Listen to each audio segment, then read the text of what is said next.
morning guys, welcome back to my channel. मैं मुंगाई भी नहीं खाली ऐसे म्यूजिक का साना रे म्यूजिक हम साना में ना माँ मिस नहीं गेम नहीं kan साना पथा खारा पता नहीं जुमा हिंजे लो दी माँ गेम हम साना सुलु बुकान तक को मैं यार इधर बादू हम पर मुंगाई रे जो गेम हम पतंग साना रे का हले बको म्यूजिक जामे अदो यूम योर को का साना पाने वाला पाव कम ये anyway 나 개sla야 나 가다야 되나 어 스마시 자 우치 공가 어디 손들이니 우치와 돼 아, 따라 봐봐 이제도 볼로 그래 좀 그래 미니 장아 설크래 고 사타게나 아 이로 나 빠면이 또 루브 따라디 싱사면 루오 이게 왜다 찬스 그걸 아봉 록 통니 बनाइजे 어디 손들 락돌한테거나 예 다도 와라 우치워디 송기 고동비 폭도고 좀 잡히비야래 그냥 발롬다 야들어 향당 따라가 그거는 웬 럼비다 लफोई छजी खमरा जिहाजी को मदि लेक नुको मादि कुई थंबया देदेना नांगी कुई की केनो द कटपदो दुगुंबा लफोई खर लेरो होंगदी तांगदी लेक नुदा लफोई खर सादे आदरे साना सपदति बको लफोई अमा अनि गमा दन चा सारा कसलदी सांग जम थिना अंकल ले बको लफोई जे करी ए होई तो थाना माई ए मखादा कायदना नंगबो मखादा ओके इन पिके सकने हबदो लानु हाइरे चलरोय लफोई जु त्वे नमोंदा होजे अजे हाइदौ जेरा मोने चलो जिलो नि कई आइदी का जुकाई दिने I'm ready to go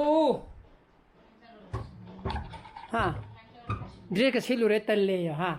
बिती या केसे के निखला मगाया हगलगा नंगु नंगदबो ओइना तादि हाइदौ जला दि अदना हाइदौ खरा हाँ हुजिगलो नंबोंदा चौगे सुम हिजां मीन्स आई लफोई जु येंगे साना जब ने लफोई चा दे आदरे हाय आयुद चपिने लफोई गुम सादि चांग द कंकली देना अदि मा अदि क्राइम चलो देना लब नंबोंदा हाइदरोगे तौबनिदा चलरोए हाइदोरे लानु हाय मु याने ना कई no some हाइदरोगे नमो some कोरबो ऐसे come on let's go आइदी लोरे yes you are right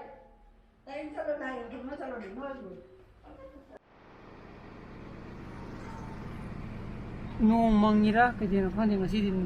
pung dipan ta tro bisi nung sa tholok te ko lesin lake na angre tibani red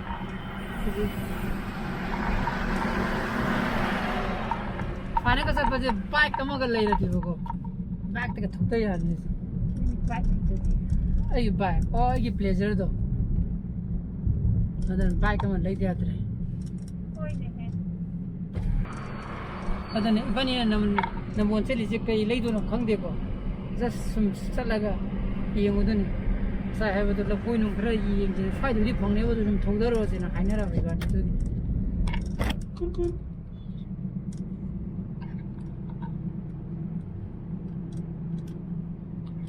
इंसान ना पिया मन लाई भी बारन ते बित्तो अदने समाने से बजे बैक तक ठोकता रहा सथर दिन में आगे मैं हूं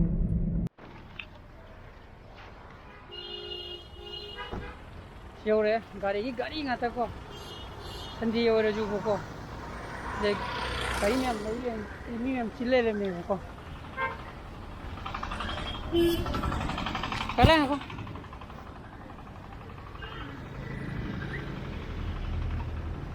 लफोई हिले लफोई लफांग मनु सुमी यंगुजरा मनुंगा अदे मनुंग दम ते ये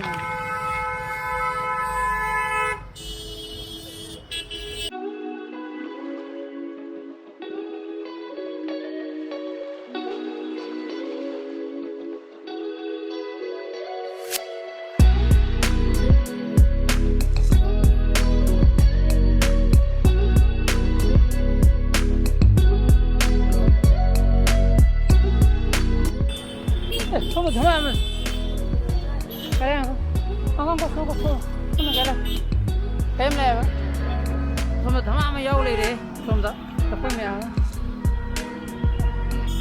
lo vậy nó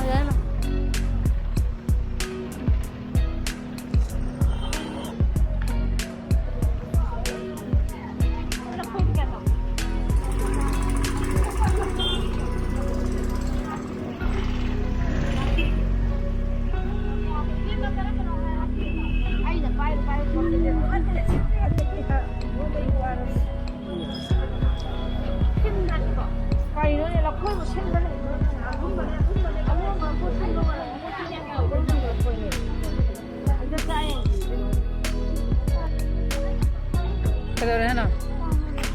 tăng nghe vào thôi thì cơm gì đây được vào sẽ sang vào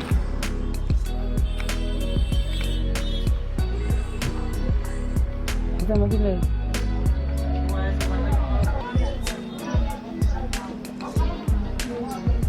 chalo gaya na ha lo je ama ko le ini tu sampai ya itu mina apa tak boleh je nunggu tu peluk saga tak boleh di bawah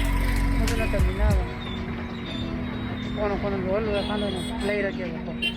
sini bawah sini kau di kakak lau itu na aduh kemudian lau itu ada na jadi kita tapi ni tamset hari betul na dapat kita ni layer itu ada hal lagi na la yumdu yore ki hab hafta pa thambadi yani na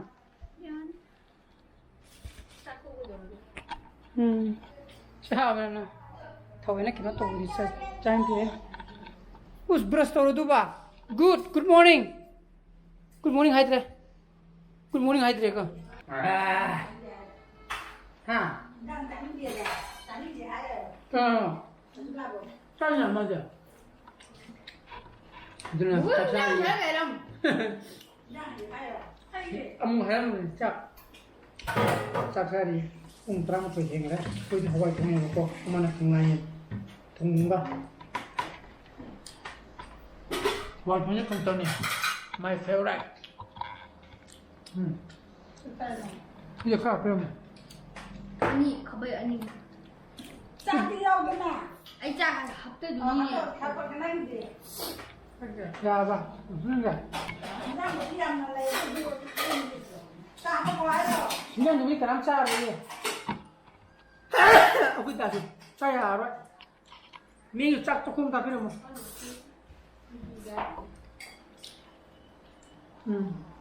이게 아니. 빠는 일이. 그렇다. 네.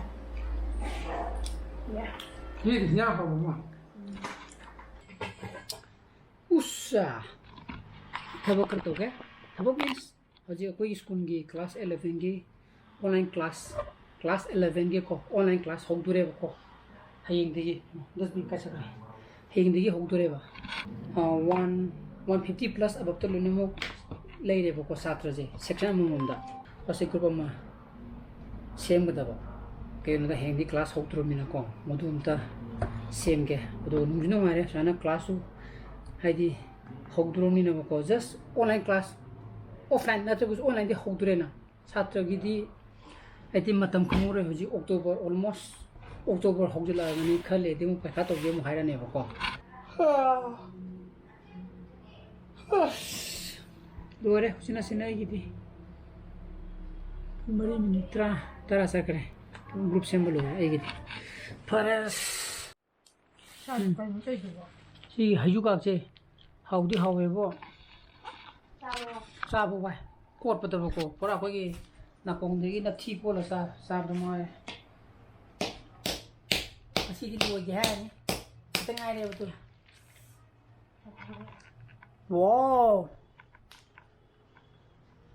मिरंगम द्रेदी थारे खर पोला सारा मने रुमा तोरो है बिरु जौरो रुमा तारे 시대래 어머니. कायदा 어시다.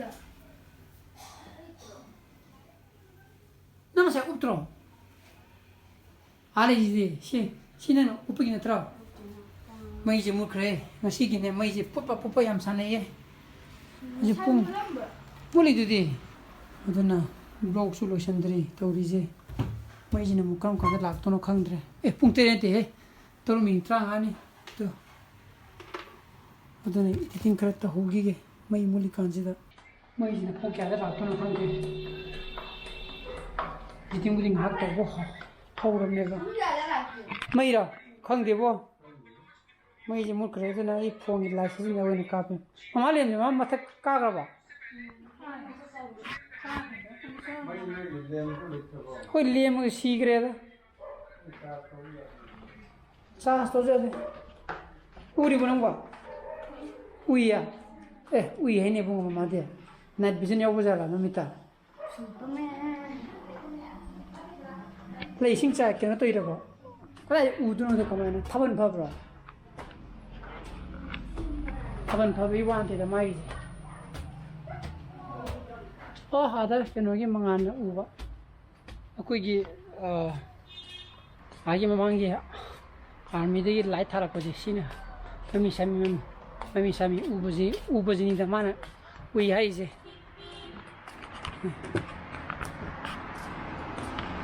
उस असल तो का कांदा वाई अंकित लांगी है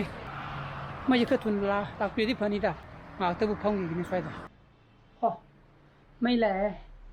saya ini gari de pung terus minit terang asal itu di gari bateri ada ko oil में तेरे minit terang asal ले में को अजी pung terus minit kuncer ले में चलो